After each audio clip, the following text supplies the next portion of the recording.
a Bíblia, revela que essa terra tal e como conhecemos ela, um dia será destruída. No seu lugar, Deus fará céus novos e terra nova. Mas será que até que isso aconteça, não podemos pedir para que Deus abençoe as nossas nações? Será que todo está perdido e não adianta fazer uma oração para que Deus nos visite e abençoe a nossa terra? Esse é o tema que me gostaria tratar nesta noite.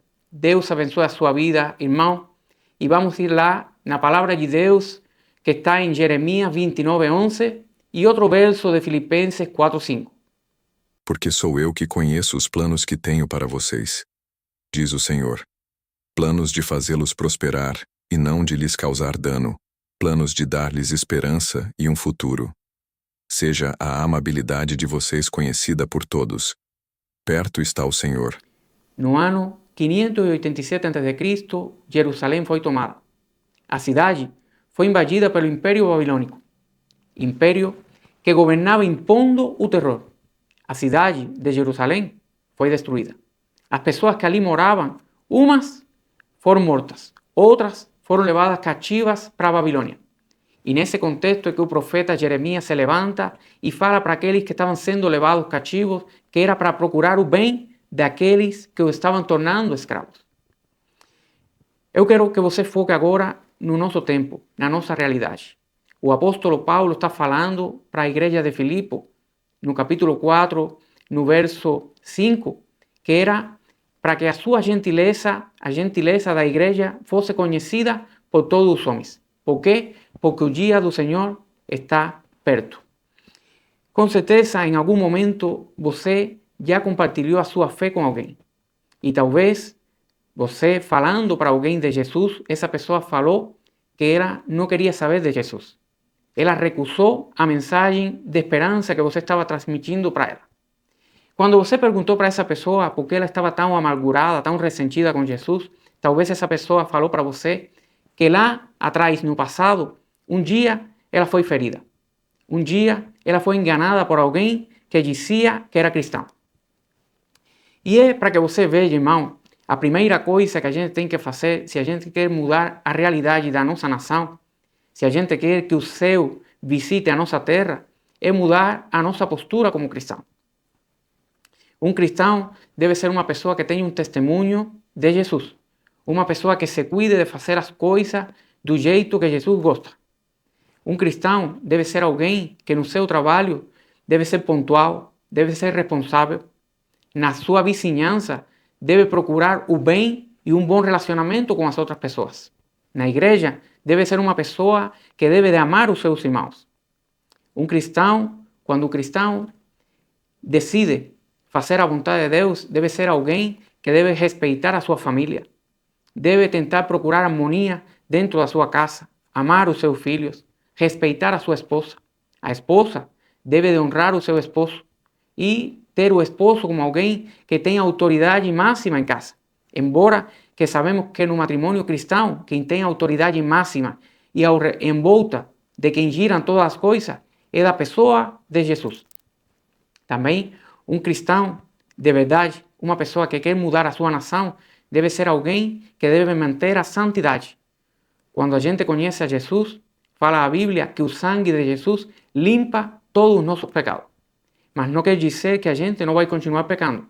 O cristão, o pecado acontece na sua vida como um acidente. Um dia, o cristão faz algo que é errado, ele vem à presença de Jesus e pede perdão. E no momento, o sangue de Jesus volta a limpar ele e esse aí é conhecido como processo de santificação.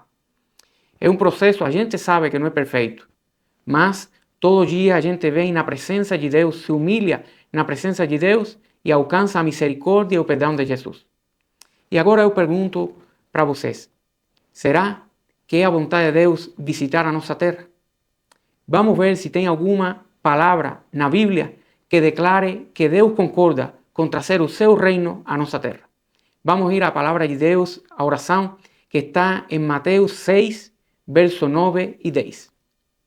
Vocês orem assim: Pai nosso que estás nos céus, santificado seja o teu nome. Venha o teu reino. Seja feita a tua vontade, assim na terra como no céu. Uma das dúvidas que muitas vezes temos quando estamos orando é saber se a nossa oração é segundo a vontade de Deus.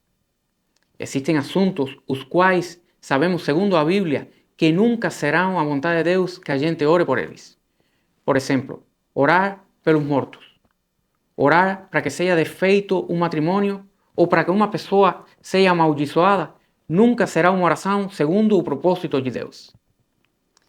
Lamentavelmente, muitas vezes pensamos que também uma oração feita pela nossa nação não é a vontade de Deus. E o que nos faz chegar a essa conclusão? Muitas vezes pensamos que orar pela nossa nação está errado. Por quê? Porque no futuro a nossa nação, o mundo que conhecemos, será destruído. Mas, irmão, embora que esse mundo vai ser destruído, o que impede que a gente possa receber, embora que parcial e temporariamente, a bênção de Deus, uma visitação do Espírito Santo de Deus? Aqui, nesse texto que acabamos de ler, em Mateus 6, versos 9 e 10, o Senhor Jesus está falando para os seus discípulos e está ensinando eles a orar. Ele fala para os seus discípulos que quando orem ao Pai, falem para o Pai que como é feita a sua vontade no céu, também seja feita na terra. E o que isso significa, irmão?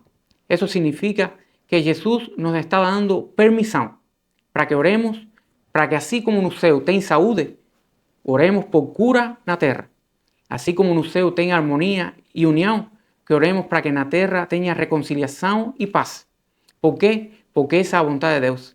A vontade perfeita de Deus, que está no coração de Deus, o sonho do coração de Deus, é estabelecer o seu reino na terra. Sabemos que isso não vai acontecer plenamente. Por quê? Por causa do pecado. Por causa do pecado, esse mundo é um mundo caído. Mas ainda assim, isso não impede que muitas vezes o Espírito Santo de Deus se derrame sobre a terra e que a gente possa experimentar uma visita do céu sobre a terra. E deixa eu falar para você, irmão, que isso não é algo que a gente pode enxergar para o futuro, senão é algo que já acontecido várias vezes no passado. O céu visitando a terra, o reino do céu se estabelecendo na terra. Eu quero levar você a uma palavra de Deus que está lá no livro dos Atos, no capítulo 8, no verso 4 ao 8. Os que haviam sido dispersos pregavam a palavra por onde quer que fossem. Indo Filipe para uma cidade de Samaria, ali lhes anunciava o Cristo. Quando a multidão ouviu Filipe e viu os sinais miraculosos que ele realizava, deu unânime atenção ao que ele dizia. Os espíritos imundos saíam de muitos dando gritos, e muitos paralíticos e mancos foram curados. Assim, houve grande alegria naquela cidade. Jerusalém fica aproximadamente a 150 quilômetros de Samaria. Judeus e samaritanos eram inimigos irreconciliáveis. Lá em Jerusalém, Jesus tinha morrido, mas no terceiro dia ele ressuscitou. Os seguidores de Jesus começaram a se agrupar. Sacerdotes, fariseus, liderança da nação, sentindo-se ameaçados, começaram uma perseguição contra aqueles que seguiam a Jesus. Os seguidores de Jesus tiveram que abandonar a cidade. Começaram a ir aos povoados que tinha na vizinhança, mas a todo lugar que eles chegavam, iam pregando a palavra de Deus. Em Samaria, chegou Felipe, o profeta. Felipe começou a declarar o poder de Deus sobre aquelas pessoas, começou a declarar a palavra, a mensagem de Jesus sobre aquele povo. Milagres, maravilhas começaram a acontecer. O coxo andava, o cego enxergava, as pessoas que eram possessas por demônios começaram a ficar livres. Ali, em Samaria, as pessoas deram uma acolhida ao Espírito Santo de Deus, aceitaram a Jesus como seu Salvador e se batizaram. Ali, aquela cidade que era inimiga de antanho, de aquele povo de Deus, se tornava agora povo de Deus. E isso, irmão, é o que acontece quando o céu visita a terra. E deixa eu falar para você que não é a única vez que o céu já visitou a terra. Muitas vezes Deus tem visitado o homem com o intuito de fazer milagres, maravilhas e trazer avivamento. Gales, 1904. Deus usou um homem chamado Evan Robert. Evan Robert era um homem de oração, um jovem que se propôs que a sua nação tinha que mudar e tinha que se tornar a Jesus. Segundo fala os testemunhos da época, aquele homem pregava na igreja, pregava na rua, pregava nas minas de carvão e começou a acontecer milagre pela palavra daquele homem de Deus. Já os botecos da cidade fecharam. As mulheres perdidas da rua, prostitutas, vinham aos pés de Jesus procurando reconciliação. Os mineiros, reconhecidos por sempre pela sua dureza e pela sua descrença, se tornavam sensíveis à palavra de Deus. Os juízes já não tinham mais trabalho porque não tinha criminoso na rua. Essas são as coisas que acontecem quando o céu visita a terra. Florença, ano 1492. Florença foi o berço do renascentismo. Cidade muito importante, mas também poluída pela corrupção e pela imoralidade. Uma cidade onde dominava o vício. Deus levantou um homem chamado Savonarola, um monge que tomou a Jesus em sério, que acreditou que Deus poderia mudar a vida e aquela corrupção de Florença. E assim aconteceu. Savonarola estabeleceu em Florença, sendo um instrumento de Deus, uma teocracia que durou por 4 anos. Ainda que ele acabou morto na fogueira, ainda assim, a semente que foi semeada no povo de Florença permaneceu. E aquela cidade nunca mais voltou a ser aquela cidade corrupta que era antes da chegada daquele homem de Deus. Irmão, pode acreditar que o céu tem disposição de estabelecer o seu reino na terra. E o desejo e a vontade de Deus é como falou lá Jesus para os seus discípulos, que quando oremos, que oremos para que a vontade de Deus seja estabelecida também como no céu, na terra.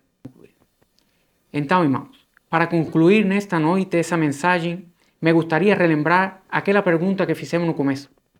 Será que Deus tem interesse em abençoar a nossa nação? A resposta a essa pergunta é que sim.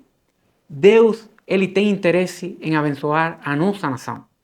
Mas depende, para que isso aconteça em grande maneira, da nossa atitude como cristãos, da nossa postura. Em primeiro lugar, que sejamos capazes de guardar o testemunho, que sejamos capazes de ser imitadores de Jesus. Em segundo lugar, que não sejamos luminárias da rua e escuridão da casa, senão que amemos e honremos a nossa família, tendo carinho pelos nossos filhos e respeito pela nossa esposa.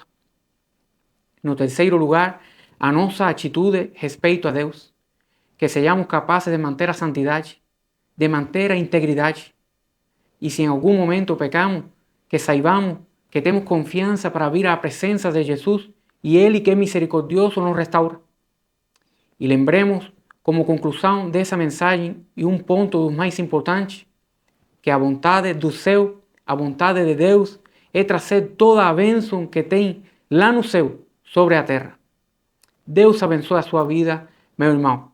Se você gosta do conteúdo que fazemos aqui, eu convido você a que se inscreva no canal, compartilhe o vídeo com alguma pessoa que possa estar precisando, deixe um like e nos acompanhe, por favor, para que você possa assistir o próximo vídeo.